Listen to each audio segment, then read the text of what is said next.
अस्सलाम वालेकुम दोस्तों, पोठवारी तहजीब सकाफत जी है वो दुनिया पूरी पर मशहूर है। असाने खिते तो माशाअल्लाह दुनिया ने कोने कोने पर ऐसी शख्सियत जड़ियां नो जाके वसियां जिन्हें अपनी तहजीब सकाफत वास्ते बड़ा काम भी किया है और उसकी जिंदा भी रखे है। उन्होंने विचों एक जिंदा मिसाल है सारे सामने राजा अजर कियानी साहब पोठवार निवास जर्मनी तो राजा साहब पोठवारी वास्ते बहुत ज़्यादा काम कर रहे हैं और अरसे तो कर रहे हैं।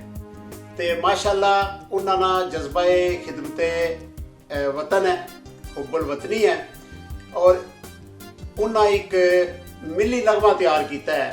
उन्होंने तावन है मीडिया 6 ना digital media production house Islamabad Pakistan. तो इन्होंने बामी इश्तराक नाल एक ऐसा मिली नगमा सामने आया है जिहड़ा तुसीं सुन सो तो तुसाने रोंगटे खड़े हो जाए। तो पोठवारी जी है वो बड़ी मिठी जबान है, बड़ी ही पॉपुलर हो गई है, दिन ब दिन पॉपुलर हो रही है।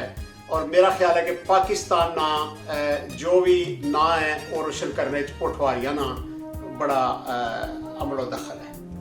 तो जनाब मैं इस मुबारक मौके पर यौम आज़ादी ने दिन वास्ते समझना कि मिली नगमा जड़ा है ये बेहतरीन तोहफा है।